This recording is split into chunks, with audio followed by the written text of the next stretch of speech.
Good. Still feels like the morning, but it's the afternoon. Good afternoon, everybody. Welcome back to another 5-Fact Friday on Moving Home with Charlie with me, Charlie. And this week, I never know where to begin with these videos because there are lots of new people following every single week. And I'm going to start with this. I have become best known for my very negative house price expectations over the next couple of years. I have been saying for a while that I think house prices will fall on average, nominal, 35% from the peak in 2022 to whenever the trough is. And I think it's going to be in 2025, but I don't know. But that will vary with regional variations, where in some parts of the country they will not fall that much, in other parts they will fall further, and in some places certain types of property will fall further and certain types of property will fall less. So there are places in the country where, because of the region and also because of the extra competition for first-time buyers, the lower priced properties are not going to fall that much, and there'll be places where they fall much further. So the one thing that people seem to keep getting wrong is that I'm saying all house prices will fall 35%, and I've never said that. I also am probably wrong and could be wrong, and you shouldn't make any decisions based on what I think. All I ask is that you consider my opinions and my views in the basket of research you're doing before you make the biggest purchase of your life. Now, in a nutshell, the single reason that I am so bearish on house prices, not what I want to happen necessarily, is because I foresee the economy becoming already much worse than is reported, and going to get considerably worse for at least the next 2 years. And if you just cast your eyes across mainstream headlines, you'll get the feeling that it's okay. I mean, there's a small recession, but the unemployment's still low, isn't it? Unemployment's low. There's not a real recession. There's a tiny one. Everything's fine. And yet, so the people who don't question headlines or look beyond them kind of accept that this is okay. And yet you look around at your friends everywhere and go, but nobody really seems to be okay. Might be the odd person here or there, but everyone seems to be getting more and more skint. And I've got friends who are being laid off everywhere, left, right, and centre, but it must be fine because it says it's okay in the news, right? So that must be right. I mean, the Office of National Statistics, I mean, that must be absolutely accurate information, mustn't it? So I think house prices are going to fall far further than anyone else, however far they fall, or than most people, because I think the economy is going to be much worse than everybody else. And at the beginning, a couple of hours this morning, a couple of hours ago, I put out a post on YouTube and on X saying, what do you think are the most what do you think is the most significant story affecting the housing market this week? And I was inviting those people who held the opposite view of me to say, well, this is an important housing story, Charlie, and it's positive for the housing market, and this is an important story, and it's positive for the housing market. And I got tumbleweed. I got a couple of suggestions, both suggesting the same story, which is, if anything, just further compounds my view that there is no evidence whatsoever of the economy having anything to strengthen it or get stronger or grow. Let me get into it. Because I just really, really, really want to change the minds of people who don't have time to do the global macroeconomic research for themselves. Of course, most people don't have time to do that. And therefore have nothing to go on but I look across all the papers and all the media, and it's all roughly telling me the same thing, that there's not really a recession. I'm speaking to you guys. You guys are going, I mean, I hear what they're saying that it's okay, but I'm looking around and all I can see is more and more shops closing down. 5 facts this week that came out that I think affect the housing market the most. The rules are they must be new since last Friday, and they must be reported in a place that you can go and verify it. And in the link below, you'll see a link to a page on my website that's got the links for all of these. Without further ado, I was definitely caught off guard. This one was not ready for this. Fact number 1. Here we go. Rightmove put out their February house price index this week, and they said everything's going up. House prices are going up month on month and year on year. And if you look deeply into that, you'll see that these are very, very small changes. But the most important thing is that you understand that the way the Rightmove house prices index, it's not house prices, it's asking prices. There is absolutely no actual sold house price data that goes into the Rightmove house price index. So I think it should be called the asking price index. In fact, I wonder whether or not the Advertising Standards Authority would agree that this should not be called a house price index, but an asking price index. Might be worth trying out.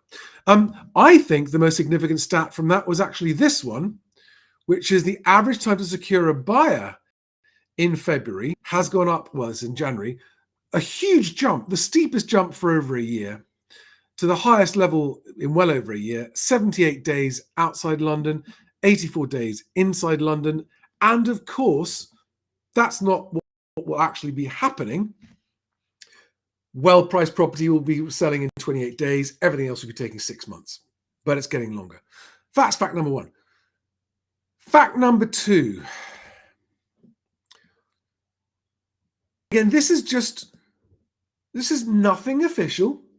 It's a story in the press, drip fed to test public reaction to this idea of a 99% mortgage scheme. Now, the actual newsworthy part here is not that it's 99%, because 99.5%, 100% mortgage skipped off at 100% mortgage last year, didn't it? The actual news here is that it's a taxpayer guaranteed mortgage.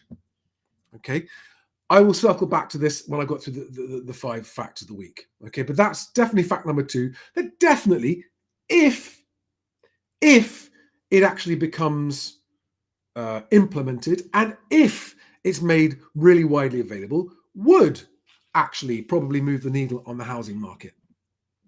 A lot of big ifs. We don't have the details. It's just rumor at this point, and therefore not going to move the housing market. So I don't know if it actually even qualifies to be in this week. It's certainly one of the most talked about things of this week, but that's that. We'll come back to that in a minute. Next fact. And talk about gaslighting, right? When the lenders put interest rates up, the headline says changing interest rates. Now, I don't know about you, but I think given that all 3 of those brands there have put their interest rates up, it would have been a reasonable and arguably more accurate headline to say HSBC, NatWest, and Virgin Money raise mortgage interest rates. That would have been an absolutely impartial, factually correct statement, not changing interest rates. Okay, and actually, just to put my point in here, they have referred to the fact that Halifax might be reducing its rates, and what do they say there? They don't say change; they say cutting rates. However, there are signs of lenders failing to settle on where rates should be. Halifax, part of Lloyds, is cutting rates on some of its deals on Friday, today. And that apparently is true, but I've spoken to mortgage lenders this morning, and there's still no news on actually what those rate reductions at Halifax are. But there we are. I think it's what is a bigger deal is that those most lenders have raised rates. Fact number 3. Fact number 4. Now, this the fact is that Bank of England's chairman, Andrew Bailey, was reported as saying that the market expectation that there may be rate cuts this year is not unreasonable. It said he's comfortable with outlook for rate cuts. Now, this isn't anything new. This isn't news. And yet it was reported everywhere. And all of what I call the rate cut screens went, yeah, they're definitely going to cut rates. And this is newsworthy because to me, it was evidence of this fake or false hope and false optimism that is prevalent throughout the market, that everything's going to be okay because they're definitely going to cut rates. They're not definitely going to cut rates. Rates may cut this year. Nothing has changed. No one has actually disputed with the fact that there will probably be rate cuts at some point this year. But all he's done is say, oh, maybe there will be. He's changed nothing. And yet, headline. Bank of England, Bailey says he's comfortable with rate cuts. There's nothing new. This is not news. But the desperation for any claw to clutch to, that rates will come down. And on the back of that, everyone goes, well, rates are going to come down. So that means housing prices are going to go up and everything's going to be fine again. And it is that I think is relevant to report on. Because there is absolutely no basis for certainty of rate cuts. Evidenced by the fact that only a month ago, people were saying, well, mortgage rates are coming down, mortgage rates are coming down, mortgage rates are coming down. And they had come down in January, but there was no one saying, careful, because they could go back up. Was there? And yet, look, they just have gone back up. And I want Bank of England base rate and mortgage rates to come down a bit. Not go back down to where they were. That's not healthy. I want them to. I am personally suffering financially while they are high. I will benefit if they come down. I want them to come down, but wanting them to come down is not a basis on which to make future decisions, assuming that they will come down. That is the mistake everyone's making. Hope for the best. I hope for the best, but prepare for the worst. Be prepared for the worst. So that was fact number 4. Just a small breather before we get into fact number 5.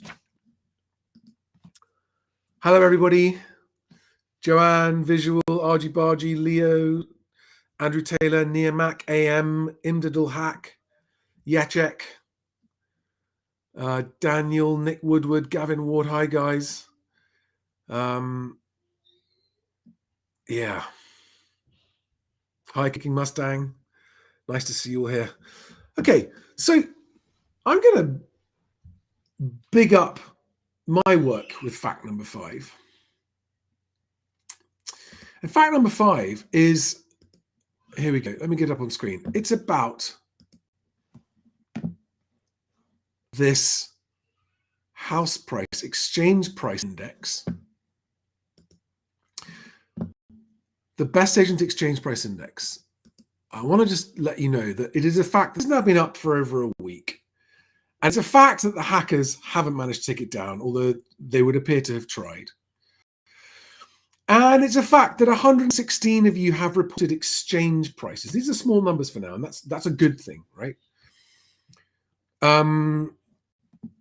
That's the number that we need to reach to match the land registry sample size. And we're not going to do it this month, and that doesn't matter, because this is a few steps to get where we're going to go. Interestingly, we also had 134 rates reported. And the surprising facts about this for this week are that, oh no, I've got complete mind. Oh, yes, that's right.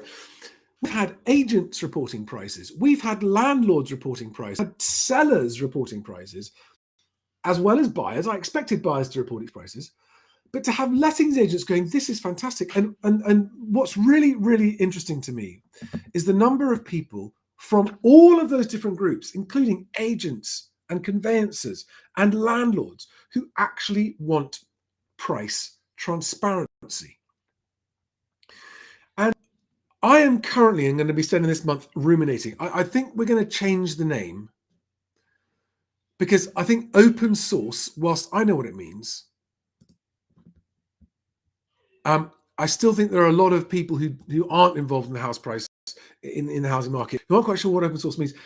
And I really want to get across the fact that this is going to be a price index, and I'm also thinking of calling it the home price index rather than the house price index, right? I'm thinking of calling it the people's home price index. Somebody on X went, that's very USSR, Charlie, the people's home price index. But the people's home price index, because I really want people to understand that the prices in this index, the exchange prices and the rent prices in this index, are supplied by people moving house and people involved in moving house, and is open for everybody to supply these prices. And so this will be the only property market price index which is not an opaque data set that we cannot query from a vested interest outfit. Yes, the land registry's data set is transparent and they publish it, but what is not opaque is their calculation method of their index. And so I really want, because what we're going to be doing, I was meeting with my PR representative this week about exactly how we take this to the media, exactly how we get, we need to get more in there before we can go to the media. But we've got to get across the fact that this is crowdsourced, that this is a democratic housing market price index, that is transparent, and that it will be publicly available to all, and there will be no opacity. There will be no smoke and mirrors and fog. There will be total transparency about every aspect of it, so that we don't have the obfuscation and ability to manipulate the market that exists now by the overprices, because we, all of us, all movers, are being ripped off by deliberate overpricing by certain bad estate agency culprits that leads to slower transactions that hurts everybody, people overpaying when they shouldn't, and not just on buying homes, but on renting homes as well. And for people, for example, who want probate, everyone, surveyors, anyone and everyone that needs to move or needs to sell just needs to know, well, what happened last month? What are the most recent exchanges of properties like mine? That is being actively withheld from us by organizations who have that data. Is it a coincidence, do you think, that the country's largest estate agency that represents over 10% of the market and therefore has a bigger sample size at its disposal than the land registry does, is owned by a mortgage lender and does not publish its exchange price data that it could publish? Can you imagine? They hold exchange price data that they could choose to publish tomorrow, and yet they don't. And they're owned by a mortgage lender. And there are people out there who worship at the feet of the official house price indices like it's actually the truth, when what it is a severely manipulated index of a mixture of different stuff, with mixed estimations made by humans who go, what should we call it? That don't publish what their estimations are or their assumptions. And transparency is the revenge. And that's why I put revenge somewhere. It's in the title of this video, right? It is the opportunity for movers to wreak revenge on the worst offenders of overpricing. Because if we choose, and it's up to you guys, by the way, it's not up to me. I will make this facility available and I will publicize it to the best of my ability. But unless you choose to actually go, we must make sure everyone knows about this, and we must make sure everyone's got a price to input, puts it in there.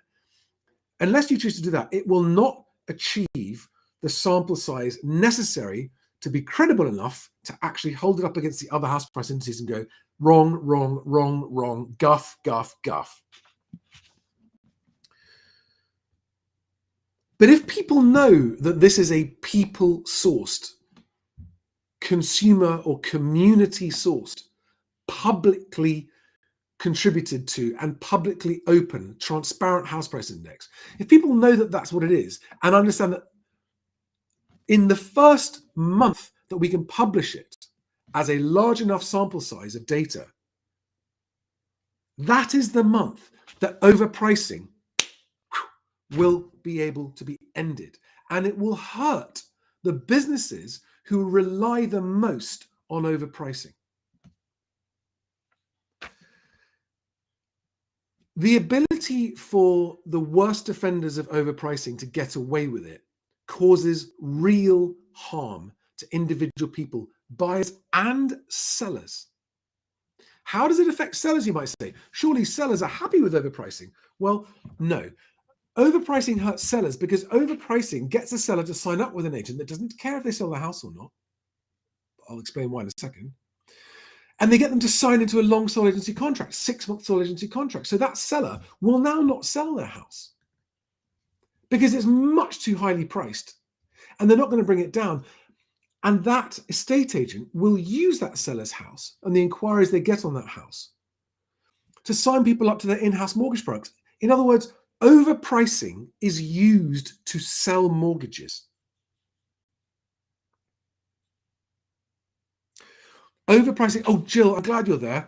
I know you say you're trying to register exchange price. I need to find out. I need you to email what's happening to you because we can't.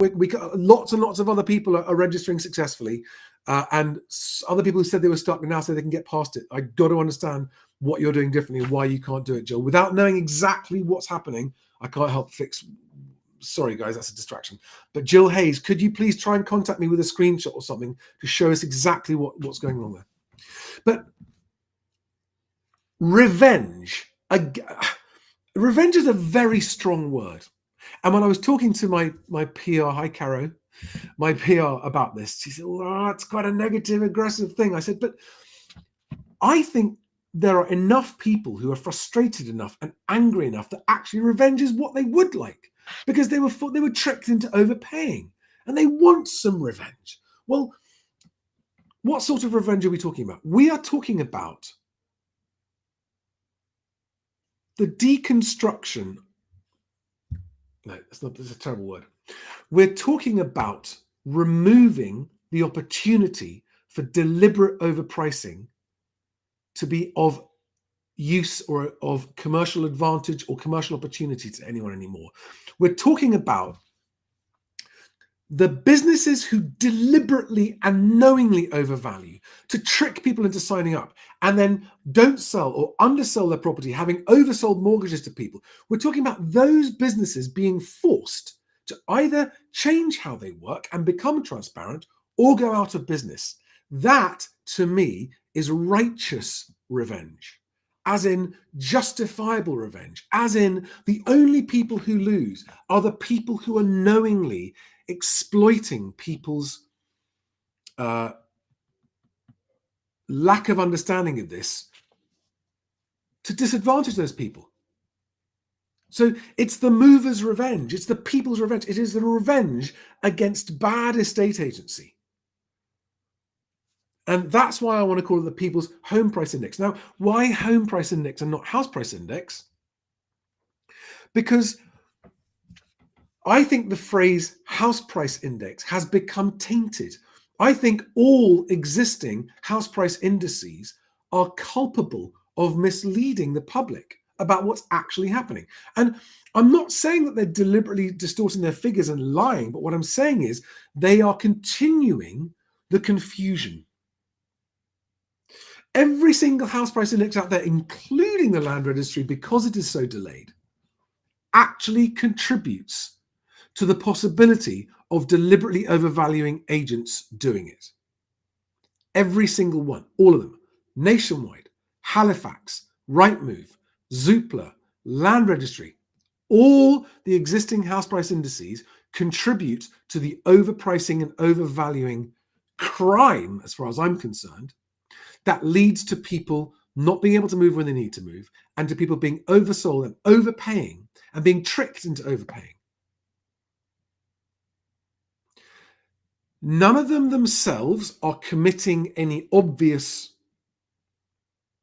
crime, I'm not accusing any one of them of lying. I'm talking about the way they publish their data is done in such a way that it cannot be questioned. Even the media doesn't question it. Not one single journalist that I am aware of has ever questioned the output of the house price indices. There is one who's come to me from the BBC saying, if you have evidence of something, I'd like to do a story on it. But there is no evidence because they don't publish their calculation method. And so this can't be proved.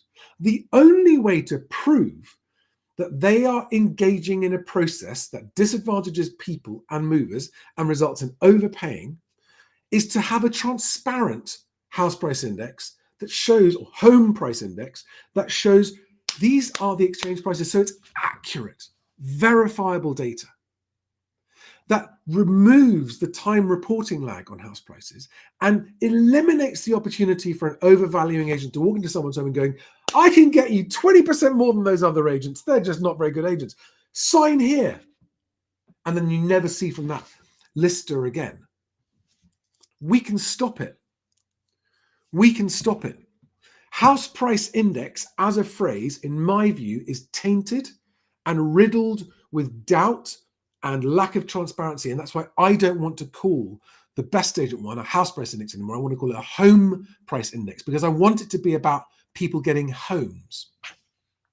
It also, obviously, home includes flats, whereas houses don't include flats. And I think open source isn't quite the right term. I want to call it the people's home price index. Yes, by the people, for the people. Exactly. And total transparency. So, okay, guys. So that's fact number 5, is that the best agent people's home price index is making major strides forward to becoming a reality. But it is up to you whether it succeeds or not. I will do everything in my power to make it succeed and become something of credibility. I want journalists to be able to use the best agent people's home price index to challenge the other ones. I want to give them verifiable data that they can say, well, hang on a second, Nationwide or Halifax or Rightmove or Zoopla, how do you explain the difference between your house price index, what it's saying, and the best agent home price index? It's up to you. It's going to be in your hands. Please, by the way, you can go there right now, this moment right now, you can go and put in your exchange price, put in your rental price. That will help. But what will help more is if you ask other people to do it and say, I mean, you really got to say to them, guys, we can really get our own back now. We can get revenge against the deliberately manipulative, lying and deceiving factions of the property and mortgage lending industry. This is our chance to get our own back on decades of unfairness. Can everyone please do it? And can everyone please make sure they get someone else to do it? It's up to you. I will do it. I will provide the tools to help you do it. I'll make sure it's shareable, put the links there. We're hopefully going to add a sort of running total average, like a raw, median, and mean of both the home prices and rent prices. All I want is transparency, because transparency will lead to fairness. And if it's fair, transactions will happen faster. And if transactions happen faster, it becomes easier to move. And if it's easier to move, everybody wins. So I'm unaware of any valid objection to the concept of a transparent home price index. If you object to it, the only people who could possibly object to this are people who currently rely on deception for their business. Well, you are the guys I want to stop. And I want to give the moving public of the UK and all of the people in the industry who support transparency the tools with which to stop you. And the beauty about technology and social media is that actually a small team like the Best Agent team has the power to bring something to life that allows ordinary people to go, enough, stop. We have had enough of being lied to, and it ends now. Now, as soon as we can get the numbers, so the total numbers, of about 250 people so far have actually successfully registered both sales and lettings. I need to get that to about 1,000. And when we get to about 1,000, I can start talking to journalists about doing stories about, oh, look, something's happening. Could this be the thing that finally blows the lid off the secrecy and lack of transparency around the housing market? So, guys, it is up to you. You need to go to. I need to put the thing on the screen, don't I? The URL. It is below in the links, but it is bestagent.property/HPI. There it is on the screen. Where is it?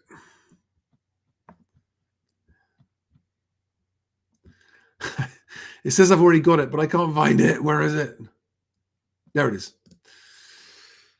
bestagent.property/HPI. I will actually also have another easier, shorter URL. Now, what I also want to show you, actually, while I'm here, is the All Homes Index. Okay, I want to show you. So this is the index we had up for a while, and the reason that I'm just not happy that this index is accurate. I've made it transparent and accurate as we can. This is asking prices, right? It clearly says that there. Is it up on the screen? I'm just going to get it nice and big. I want to show you one of the things that I think shows that asking prices are completely. I can't get this to do what I want it to do. So we will continue to publish these prices, and I will also put. Oh, I can't get it to zoom to the right sky. Sorry, guys. I'm going to add in the people's home price index prices on this page, right? So it'll all be together and start to get a better picture. Now, if you want to look at this, just go to bestagent.news, and we've got England and we've got Wales separately displayed here. Now, one of the things we've got there is the sample size. That's something that none of the other indices show you up front and center. How many home prices are used in the calculation of these numbers, right? So currently in England, we have 139,412 publicly available prices of properties that have sold, or as in gone under offer. But this is the publicly listed asking price of the sold property. It is not the sold price. But there we have the median, and there we have the average. Difference between the median and the average, and why I think the median is a much better signal, is what's a much better price, is what's used in other countries like America. But guess what? Over here, they pick the average. But look at the difference between the median and average of sold stuff compared to the median and average of unsold stuff. So there are 557,000 unsold properties showings for sale publicly across in the whole of England, all estate agents. And look at the difference between the median asking price of unsold property and the median asking price of sold property. That is a £65,000 difference between unrealistic people trying to sell their house and realistic people trying to sell their house. £65,000 difference. That's an almost 20% difference down from the top price, okay? And actually, if you look at the average, it's an even bigger difference. I mean, this is why Rightmove established the average asking price of all properties, because it would be somewhere between these two numbers. It would just look ridiculous. But there's a 38% difference between the average asking prices of sold and unsold properties, and a 23% difference between the median. And that's why median.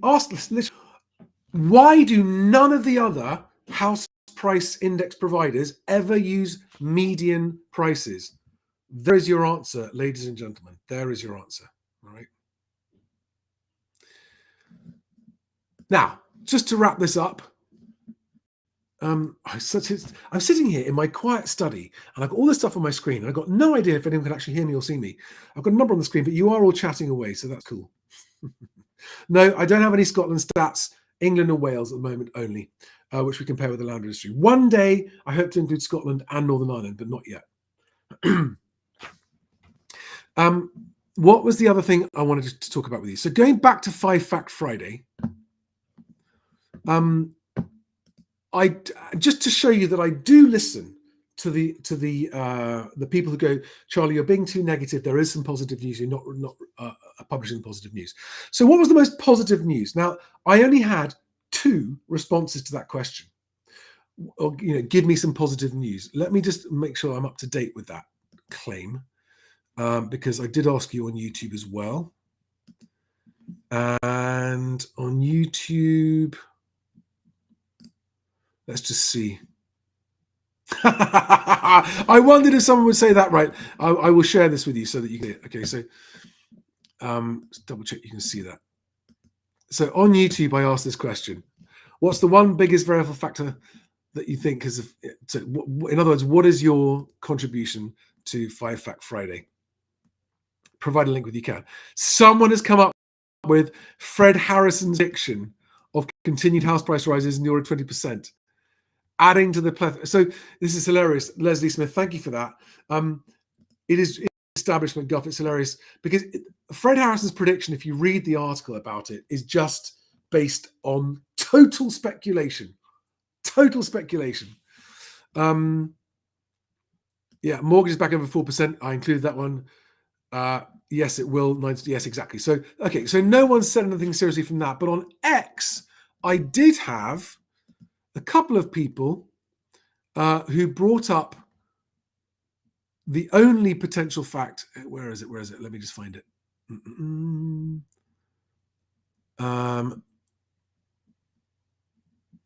Yes, here we are. Got it. Sorry, guys. Sorry. Thank you for your patience.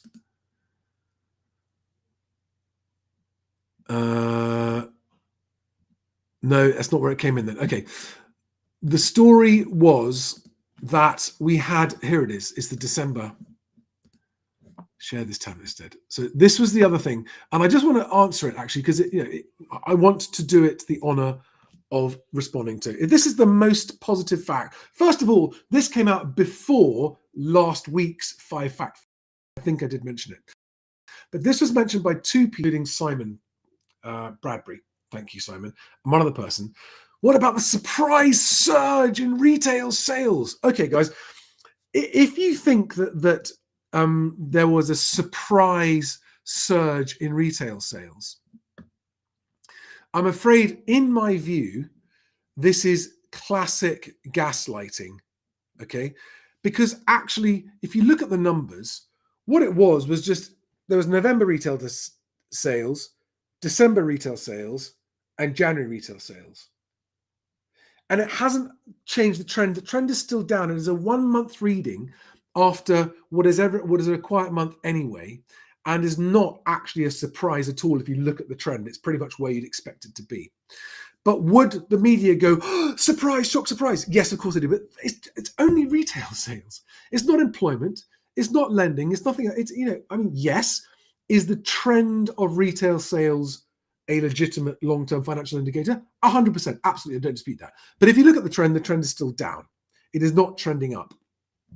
And it is not a surprise that January goes back to whereabouts November was after December being very bad because it's a quiet Christmas month. Oh, my signal's very poor. Sorry, guys. I don't know what to do about my internet. So there's that. Now, there was one other that no one else suggested that I thought would have been a valid, positive argument about, well, hang on, this is a positive indicator, isn't it? And it is this. The UK posts record fiscal surplus in January. All right. UK posts record fiscal surplus in pre-budget boost for Hunt. And okay, on first impressions, you'd be like, oh, wow, record. So the tax receipts were more. The government made a profit effectively rather than it actually received more than it had to borrow. Okay. First of all, it still had I'm not going to spend too long on this, but January is always a high month in terms of tax receipts because it's the month that everyone on self-assessment has to pay their annual tax bill, myself included. Okay. Secondly, this was for the tax year ended April 2023. So it was the 2022-23 tax year. And it's comparing it with the previous year. The previous year, which was 21-22, was as we came out of the end of the pandemic, when things were much, much lower. So it's an increase on that as well. I don't think it is, because it's always a good month, January. And also it's not inflation adjusted. So I don't think that suddenly the UK government is going to have a month-on-month tax surplus. I just don't think that's going to happen. I think this is just baseless hope puff. But I was surprised no one suggested this story as surely this is positive news for the housing market. No, it's a month blip. It is genuinely actually a month blip. They even talk about that in the article. So guys, on that happy note, I've got to wrap it up and end it. More stuff coming out. I am planning to do, especially for all the new followers, and there are plenty of you, and you're all welcome, extra specially welcome to new followers, as always. Well, that's interesting. Gavin Ward says, taking aside Fred Harrison's insane house price rises, he seems more bearish than you on the falls in 2026. He doesn't know where the bottom of the market might be. I think that's what you meant, Gavin. 2026 is when I think the bottom's going to be reported, having hit it in 2025. And so some people will say, Fred Harrison was right. It was 2026. It started in 2022, guys. The slide, not a crash. He'll say, there was a crash in 2026. No, it was a slide over 4 years, like I've said from the beginning.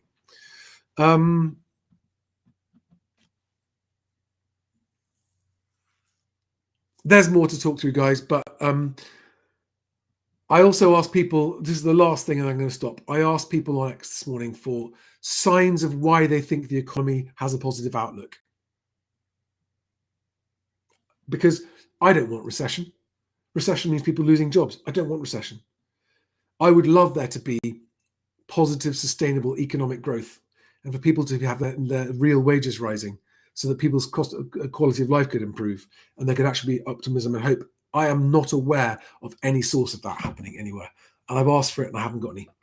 On that happy note, have a fantastic weekend and I will talk to you soon. Thank you very much, guys.